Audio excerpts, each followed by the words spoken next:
اسلام کی سب سے بڑی خوبی پتہ ہے کیا ہے؟ اس وقت دنیا کا سب سے بڑا مسئلہ ڈپریشن ہے، جس کا کسی کے پاس علاج نہیں ہے۔ اسلام اس کا علاج بھی کر رہا ہے۔ اسلام کہہ رہا ہے میرے پاس اس کا حل ہے۔ میں اگر لسٹ بنانا شروع کروں نا لوگوں کے فون سن کر کہ کتنے لوگ ہیں جن کی میرے بیان سن کے ایک 5 سال سے ڈپریشن کی گولیاں کھا رہے تھے، وہ گولیاں چھوٹ گئیں، تو آپ حیران ہو گئے۔ آپ کہہ سکتے ہو مفتی صاحب آپ چٹکلے سناتے ہو اس لیے، نہ وہ بیانات سن کے جو میرے بیانات اسپیشل اسٹریس اور ڈپریشن کے بارے میں ہوئے ہیں۔ آج مغرب کے بعد اسلام آباد سے ایک صاحب کا فون آیا، میں نے اتفاق سے اٹھا لیا، اور مفتی صاحب کب سے تلاش میں؟ میں نے کہا کیا ہو گیا بھائی؟ کہہ رہے ہیں بھائی میں کئی سالوں سے ڈپریشن کی گولیاں کھا رہا ہوں، میری ڈپریشن ختم نہیں ہو رہی تھی، آپ کا میں نے ایک ڈپریشن کے خلاف بیان سنا، ڈپریشن کیسے ختم کریں یہ تھا یا پتہ نہیں کیا تھا۔ کہہ رہے ہیں میں حیران ہوں کہ میری ڈپریشن ختم ہو گئی، اور وہ تو کہہ رہے ہیں میں نفسیاتی ڈاکٹروں سے جا کے لڑ رہا ہوں کہ یار اس مولوی کے بیان سن کے میں ٹھیک ہو گیا، جو نہ ماہر نفسیات ہے نہ کوئی ڈپریشن پہ اس نے کورس کیے ہوئے ہیں، اور تمہارے گولیاں کھا کے میں ٹھیک نہیں ہو رہا۔ تو میں نے اس سے کہا میرے بھائی یہ مولوی کا کمال بولو نہیں، ہم بھی جو خوش ہیں تو اسلام کا، ہم تو نہیں کہتے ہم سچی پکے مسلمان ہیں بھائی، ہم تو بہت ہی نالائق ہیں۔ ایک نسبت ہے اسلام کی طرف، وہ تسلیاں دیتا رہتا ہے، وہ کیا کرتا رہتا ہے؟ وہ تسلیاں دیتا رہتا، بھائی سب سیٹ، کوئی مسئلہ نہیں، ہو جائے گی صبر، ٹھیک ہے نا؟ کیا مطلب؟ یعنی پریشانی دور ہو جائے گی، یہ مطلب کچھ اور لے کے جا رہے ہیں، ویسے میں بھی وہی مراد میں۔ اچھا خیر، اس کی ایک مثال دیتا ہوں میں، ایک مثال، اس سے آپ کو سمجھ میں آئے گی بات۔ کبھی کبھار نا مجھے جوش چڑھتا ہے تو میں فون اٹھا، بہت عرصے کے بعد میں نے فون سننا شروع کر دی ہے، لیکن پھر وہ بھی اس لیے کہ اتنی بھرمار ہو جاتی ہے نا کہ لوگوں کی ٹینشنیں سن کے آدمی بھی تھک جاتا ہے، پھر میں بند کر کے رکھ دیتا ہوں۔ ابھی میں بالکل موبائل لیس ہو گیا، میری زندگی سے موبائل نکل گیا، تو میں نے کہا بالکل میں ویسا ہو گیا ہوں جب نیا موبائل ایجاد ہوا تھا، صحیح ہے نا؟ اب میں نے دوبارہ تھوڑا سا پھر ہونے لگا، پھر بند کر دوں گا۔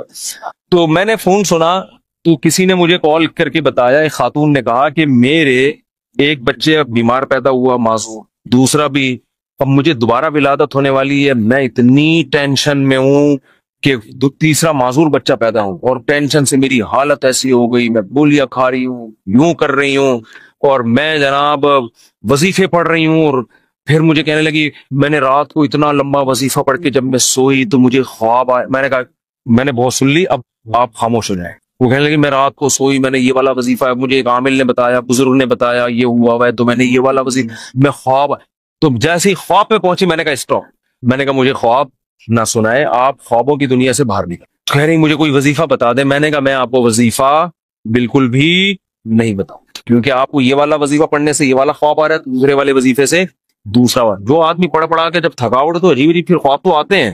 میں نے کہا محترمہ آپ کا علاج صرف ایک چیز میں ہے، آپ نے یہ کیوں فرض کر لیا کہ معذور بچہ مجھے کسی قیمت پہ نہیں چاہیے؟ یہ سوچ غلط ہے، آپ خدا سے لڑ رہی ہو۔ سمجھ میں آ رہی ہے بات؟ اس دنیا میں آپ کی مرضی بولو نہیں، اس میں خدا کی چلے، خدا کی مرضی پہ راضی ہو جاؤ، دعا مانگو، کوئی وظیفے نہیں پڑھو، دماغ خراب، خواب آ رہے ہیں جو چھوڑ دیں ان کو، حقائق کی دنیا میں آؤ، دعا مانگو، اے اللہ مجھے نیک صالح اولاد دے، گڑ گڑاؤ اللہ کے، اور اے اللہ مجھے صحت مند اولاد دے، مجھے آزمائش میں نہ ڈال، دعا گڑ گڑا کے مانگو، لیکن دل میں یہ رکھو میرا کام تھا مانگنا، ہوگا وہی جو اس کی بولو مرضی، اور جو ہوگا میرے حق میں بہتر ہو، میرا خدا میرے ساتھ غلط۔ میں نے کہا یہ ذہنی طور پر تیار ہو جاؤ کہ تیسرا بھی معذور ہو سکتا ہے۔ یہ کیا میری تو زندگی ایسی؟ میں نے کہا بھائی یہ زندگی کے لیے ہم پیدا ہی نہیں ہوئے ہیں، اصل ہماری کیا ہے؟ وَإِنَّ الدَّارَ الْآخِرَةَ لَهِيَ الْحَيَوَانُ، قرآن کہہ رہے ہیں اصل آخرت ہے، یہ دنیا تو مسافر خانہ ہے، وہ لانڈی جا رہے ہو، لٹک کے سفر کر رہے ہو، جگہ نہیں مل رہی، فون کر رہا ہے W11 میں لٹک کے جا رہا ہے نا، W11 لانڈی جاتی ہے، کہاں جا رہی ہے آج کل؟ ٹاور تو جاتی ہے، اس سے آگے نہیں جا رہی، کیا فائدہ W11 ہم فضائل سن ایسا نباز سے آپ W11 میں بیٹھے، جگہ نہیں ملی، لٹک کے جا رہے ہیں آپ، گانوں کی آواز آپ کو کھڑکی سے ہوتی ہوئی آ رہی ہے، W11 میں تو لوگ گانے سننے کے لیے بیٹھتے ہیں، آپ کو مزہ ہی نہیں آ رہا، اور پھر پاؤں میں کھڑے ہوئے آپ، اب آپ ادھر فون کر رہے ہیں ادھر فون کر رہے ہیں، مفتی صاحب کو کوئی وظیفہ بتا دیں سیٹ مل جائے۔ میں کیا بولوں گا؟ ابے بھائی ٹاور اتر جائے گی گاڑی، صبر کر لے تھوڑا سا، جو بیٹھے ہوئے وہ بھی ٹاور پہ اتریں گے، تیرا باپ بھی ٹاور پہ اترے گا، تمیز سے اگر سمجھ میں نہیں آئے گی یہ بولوں گا نا، اتر جائے گا ٹاور پہ، صبر کر لے۔ وہ کہہ رہے نہیں وہ اس کھڑکی میں جو بیٹھا ہوا اتنے مزے سے وہ تو سب کچھ دیکھ رہا ہے بھائی، کھڑکی میں ہوا بھی آ رہی ہے، اس کو کرایہ میں نے بھی اتنا دیا، خدا کیا نا انصافی کر رہا ہے، اس کو کھڑکی ڈرائیور کے ساتھ بٹھا دیا اور مجھے لٹکا دیا۔ خدا کہے گا بھائی وہ جو وہاں بیٹھا ہوا ہے نا، تو پھر بھی 2 منٹ میں آرام سے اتر کے چلا جائے گا، وہ جو وہاں گھسا ہوا ہے اس کو نکلتے 2 دفعہ جیب کٹے گی اس کی، تو یہ ٹینشن برداشت کر لو. دنیا کیا ہے؟ مسافر خانہ ہے. تو میں نے کہا اس کے علاوہ کیونکہ یہ ٹینشن ہی کوئی دوسری ٹینشن کھڑی ہو جائے گی. پھر میں نے اس خاتون سے کہا، میں نے کہا آپ کا معذور بچہ پیدا، اور کوئی معذوری بھی ناقابل برداشت نہیں تھی، تو آپ یہ سوچ لو کہ دنیا میں بہت سے لوگ ایسے ہیں جو اس سے بھی زیادہ ٹینشنوں میں ہیں. میں نے کہا آپ کا شوہر اچھا ہے، آپ کو کھلا رہا ہے پلا رہا ہے، سسرال سپورٹ کر رہا ہے، بچوں میں ایک فالٹ پیدا ہو رہا ہے، اس سے بھی بڑی بڑی ٹینشن ہے. ایسے ایسے میاں ملے ہوئے مارتے ہیں پیٹتے ہیں، زندگی عذاب بنائی ہوئی ہے. ان عورتوں سے پوچھو گے تو وہ کہیں گی اللہ اس شوہر سے جان چھڑا دے، بے شک معذور بچہ پیدا ہو جائے، اس ساس سے جان چھڑا دے. میں نے کہا ایسے بھی لوگ ہیں فٹ پاتھوں پہ پڑے ہوئے ہیں، ایسی عورتیں بھی ہیں کھانے کو روٹی نہیں ہے، وہ کہہ رہے معذور بچہ پیدا ہو جائے مگر عزت کی چھت مل جائے. آپ کو عزت سے چھت ملی ہوئی ہے، سسرال میں عزت ملی ہوئی ہے، شوہر شریف ہے، شوہر کھلا رہا ہے پلا رہا ہے، ایک ٹینشن ہے. اور یہ ٹینشن بھی اللہ کیا کہہ رہا ہے؟ میں نے ان کو حدیث سنائی، من سخط فلہ الرضا. نبی نے فرمایا جب اللہ کسی مشکل میں ڈالے فلہ السخط، تو جو اللہ سے ناراض ہو گیا نا اللہ بھی اس سے ناراض، اور جو اللہ سے راضی رہا اللہ بھی اس سے راضی رہے گا. اللہ کی رضا ملے گی بھائی. ایک صحابیہ نبی کی خدمت میں آئی، عرض کیا یا رسول اللہ مجھے دورہ پڑتا ہے، کوئی مرگی کا یا کوئی آسیب کا دورہ تھا کیا تھا، میں جسم کے کپڑے پھاڑ دیتی ہوں، بالکل ایسے ہو جاتی ہوں اور میری طبیعت بہت خراب ہو جاتی ہے، آپ اللہ سے دعا کریں میری یہ بیماری ٹھیک ہو جائے. تو نبی نے کیا فرمایا؟ فرمایا ٹھیک ہے میں اللہ سے دعا کروں گا تمہاری بیماری ٹھیک ہو جائے گی، لیکن پھر جنت کی گارنٹی نہیں.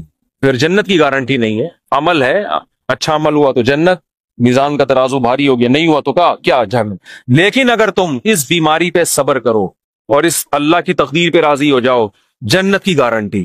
کیونکہ اس صبر پہ جو تمہیں اجر ملے گا نا وہ اتنا بھاری ہوگا کہ اگر زندگی میں کچھ گناہ ہوئے بھی تو یہ نیکی ان گناہوں کو کیا کرے گی؟ کھا جائے. پھر جنت کی گارنٹی ہے. ان صحابی نے عرض کیا یا رسول اللہ جنت کی گارنٹی چاہیے، بے شک یہ بیماری ختم نہ. بات آ رہی ہے سمجھ؟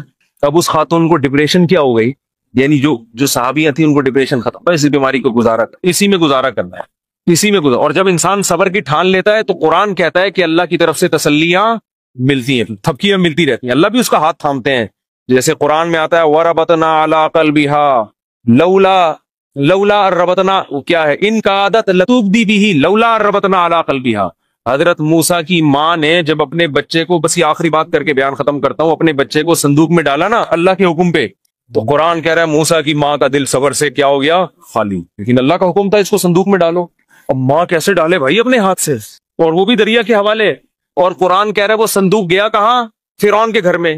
موسیٰ علیہ السلام کی ماں کو اطلاع دے دی ان کی بیٹی نے، وہ تو فرعون نے اٹھا لیا. قرآن کہہ رہے کیونکہ اب اللہ کے حکم پر سب کچھ ہو رہا ہے. قرآن کہہ رہے ہم نے موسیٰ کے ماں کا دل کو تھام لیا، رسیوں سے باندھ دیا، جو لفظی ترجمہ ہوگا باندھ دیا کہ یہ بے صبری نہ ہو جائے. ان کا عادت لتوبدی بھی لولا ربطنا علی قلبها. قرآن کہتا ہے موسیٰ کی ماں ایسی بے صبری ہوئی کہ قریب تھا کہ جا کے فرعون کو بتا دیتی کہ میرا بچہ ہے مجھے دے واپس، جذبات میں آ جاتی. لیکن قرآن کہہ رہا ہے ہم نے موسیٰ کی ماں کے دل کو تھام لیا. کیوں؟ اللہ کے حکم پر عمل کیا نا. تو کچھ موسیٰ کی ماں نے کیا، جو نہیں ہو پا رہا تھا وہ کس نے کر دیا؟ اللہ نے. تو آپ مشکلات میں جب صبر کی کوشش کرو گے، جتنی کوشش آپ کر سکتے ہو کرو، باقی کون ہمت دے گا؟ اللہ. ہم سب کو اللہ سے دعا مانگنی چاہیے، اللہ مشکلات سے بچا. ہم صبر کرنے والے لوگ نہیں ہیں، ہم تو نالائق ہیں. ہم اللہ سے خوشیاں مانگتے ہیں، عافیت مانگتے ہیں، لیکن اللہ نہ کرے کوئی مشکل آ گئی، واویلا نہیں کرنا بھائی. اسی میں بہتری ہے، اسی میں فائدہ ہوگا. تو میں نے اس خاتون سے کہا کہ اللہ کہتا ہے کہ اس ٹینشن میں صبر کرو تو کیا ہوگا؟ اللہ راضی ہو جائے، اس کا بہت اجر دے گا. میں نے کہا آپ کل بوڑھی ہو کے آپ نے مر جانا ہے، اگر آپ کے 3 بچے بالکل صحت مند پیدا ہوتے ہیں بھائی، تو کیا مرنے کے بعد یہ قبر میں ساتھ جائیں گے؟ قبر میں بچہ نہیں جائے گا. معذور بچوں پہ جو آپ نے صبر کیا، یہ صبر کہاں جائے گا؟ قبر میں ساتھ جائے گا. صحت مند بچے ہوں، صبر کا موقع نہیں مل رہا، تو بچے تھوڑی جائیں گے قبر میں ساتھ. لیکن معذور بچے ہوں، آپ نے صبر کیا تو وہ صبر قبر میں آپ کے ساتھ جائے گا. تو پھر انہوں نے ایک اور سوال کیا جو میں آپ لوگوں کو بتانا چاہتا ہوں. انہوں نے کہا لوگ مجھے کہتے ہیں کہ تم کوئی منحوس ہو، معاذ اللہ نحوست ہے، تمہارے اندر کوئی گناہ ہوا ہے جس کی سزا تمہیں مل رہی ہے، معذور بچے پیدا ہو رہے ہیں. یہ لوگ بڑے تانے دیتے ہیں نا، بچے نہیں ہو رہے تو اس سے کوئی گناہ ہوا ہے، کوئی بیمار ہو گیا، فالج ہو گیا. دیکھا ہم تو کہتے تھے بندہ ہی ٹھیک نہیں ہے.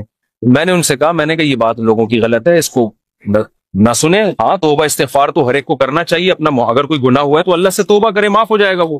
لیکن میں نے کہا قرآن میں کیا کہتا ہے، اَيَحْسَبُونَ أَنَّمَا نُمِدُّهُم بِهِ مِن مَّالٍ وَبَنِينَ نُسَارِعُ لَهُمْ فِي الْخَيْرَاتِ بَل لَّا يَشْعُرُونَ۔ نبی کے مقابلے میں جو بڑے بڑے کفار سردار تھے نا، جو نبی کی ایک نہیں مانتے تھے، ان کو قرآن نے کہا کہ کیا یہ سمجھتے ہیں کہ ہم نے جو ان کو مال اور کثرت سے صحت مند بیٹے دیے تو کیا ہم ان سے خوش ہیں؟ فرمایا نہ ہم ان سے خوش نہیں ہیں، ان کو پتہ نہیں ہے ہم ان کو دنیا میں نوازنا چاہتے ہیں تاکہ آخرت میں ان کا ہمارے پاس کوئی حصہ نہ رہے۔ اور نبی کو وہ تانا دیتے تھے کہ تم آپ کا بیٹا نہیں ہے بھائی، نبی کو تانا دیتے تھے آپ کا بیٹا نہیں ہے کوئی، اور خود 10 11 بیٹے لے کے گھومتے تھے۔ میں نے کہا اگر یہ بیٹے کثرت سے ہونا اور صحت مند ہونا اس کی دلیل ہے کہ اللہ خوش ہے، تو اس کا مطلب اللہ ابو جہل سے بہت زیادہ خوش تھا، صحیح ہے نا؟ عتبہ ابن ولید سے اللہ بہت زیادہ خوش تھا، یہ خوشی کی دلیل نہیں۔ اس کا مطلب اللہ ہمارے سابق صدر تو ولی اللہ تھے، پھر تو ہمارے سابق صدر 5 سال کامیاب حکومت کر کے گئے ہیں، جو نہ ایوب خان کر سکا اور نہ کوئی اور تاریخ میں کوئی ہمارا سیاستدان جو اتنی محنت کے بعد اوپر تک پہنچا وہ بھی نہیں کر سکتا۔ 5 سال کامیاب ہوئے تو کیا اس کی علامت ہے کہ اللہ کے ولی ہیں؟ وہ ہے نہیں ہے تو اللہ ہی بہتر جانے، لیکن یہ اس کی علامت نہیں ہے۔ بہرحال تو بھائی یہ آزمائش ہے، صبر کرنا ہے۔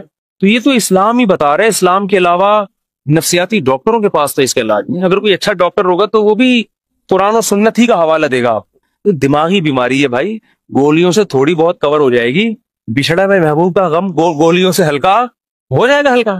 ایک آدمی کی شادی نہیں ہوئی جہاں وہ چاہ رہا تھا، وہ بھاگ گئی، ڈاکٹر ٹینشن کی گولیاں دے کے سلا دے گا، وہ جب اٹھے گا تھوڑے دن تک سیٹ رہے گا، اس کے بعد پھر یاد آئے گی۔ گولی کو کیا پتا کہ اس کے ساتھ اصل مسئلہ ہے کیا؟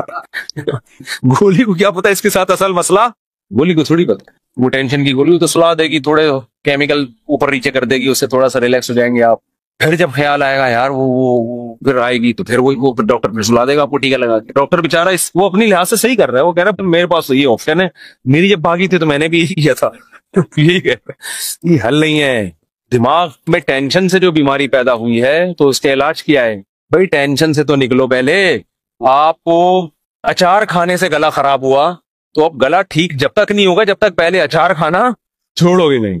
وہ کھا رہے ہو آپ اور پھر غرارے بھی کر رہے ہو، گلا تو عجیب کنفیوز ہو جائے گا، یار ہو کیا رہا ہے میرے ساتھ۔ اس ٹینشن سے تو یہی حل ہے۔ اب یا تو ٹینشن کا حل یہ کہ وہ بھاگی بھی واپس لے آؤ، وہ ڈاکٹر کے بس میں ہوتا نہیں، یا اس کے ابا مان جائیں، وہ کسی کے بس میں نہیں ہوتا۔ تو پھر یہی ہے بھائی، دنیا مسافر خانہ ہے، وہی تو ویسے بھی بڈھے ہو جانے تھے۔ بڈھوں کو دیکھ لیا کرو جن کے پرانے جو بوڑھے ہو چکے ہیں نا، وہ لیلا مجنو کو سوچ لیا کرو، لیلا کس قبر میں سو رہی ہے اور مجنو کس قبر میں سو رہا ہے۔ اب کوئی آپس میں ریلیشن ہے؟ کوئی پتھر سے نہ مارے میرے دیوانے کو، بم کا زمانہ ہے اڑا دو سالے کو، کوئی ہے ایسا ریلیشن آپس میں؟ کچھ بھی نہیں ہے، سب فینش۔ ڈپریشن کا علاج تو اسلام کے علاوہ کسی کے پاس آخرت ہے بھائی۔ اسی آخرت کے تصور نے حضرت جابر بن عبداللہ تھے یا معاذ ابن جبل تھے، موت کے وقت آنسو نکال دیے ان کی آنکھوں سے۔ لوگوں نے کہا مر رہے ہیں اس لیے دنیا سے جانے کا غم میں، فرمایا نہیں نہیں نہیں نہیں نہیں، دنیا میں جو اللہ کے لیے ٹینشنیں اٹھاتا تھا ان ٹینشنوں کے ختم ہونے کا غم ہے۔ دیکھو ٹینشن میں آدمی خودکشی کرتا ہے اور خوش ہوتا ہے ٹینشنیں ختم۔ صحابی موت کے وقت غم زدہ ہے کہ ٹینشنیں ختم ہو رہی ہیں۔ عجیب بات ہے کہ نہیں ہے؟ کیوں؟ وہ تو کہہ رہے ہیں اب تو بدلے کا وقت ہے، اب تو جنت ہے۔ وہ ٹینشن ہے جو اللہ کے لیے وہ جنت میں تو ملیں گی نہیں۔ کسی نے پوچھا کیا ٹینشن؟ کہا کہ شدید گرمی میں روزے رکھتا تھا، بھوک پیاس اللہ کے لیے برداشت کرتا تھا، اس بھوک اور پیاس کی ٹینشن میں جو ایک سکون ملتا تھا کہ میرا رب مجھے دیکھ رہا ہے۔ افطاری میں جب شدید بھوکے پیاسے ہوتے ہیں، مجھے تو بڑا اچھا لگتا ہے جب گرمیوں کے روزے، اب تو کم گرمیاں ہو گئی، بچپن میں جو ہم چھوٹے تھے نا اس وقت گرمیوں کے روزے تھے بہت شدید۔ اب تو اے سی آ گئے گھروں میں، سہولتیں ہو گئی، اس وقت بہت کم ہوتی تھی۔ ہم تو چھوٹے بہت کم عمری میں ہم نے روزے شروع کر دیے تھے۔ ہمیں یاد ہے اس وقت شدید گرمی میں کراچی کی جون کے روزے ہم اسکول میں رکھ کے آتے تھے تو نا شدید پیاس سے ڈھال ہوتے تھے۔ 1 یا 2 بجے کا ٹائم ہوتا تھا، پھر ہم نکل جاتے تھے محلے میں، تھڑے نہیں ہوتے، پیپل کا درخت تھا اس کے نیچے ایک تھڑا تھا،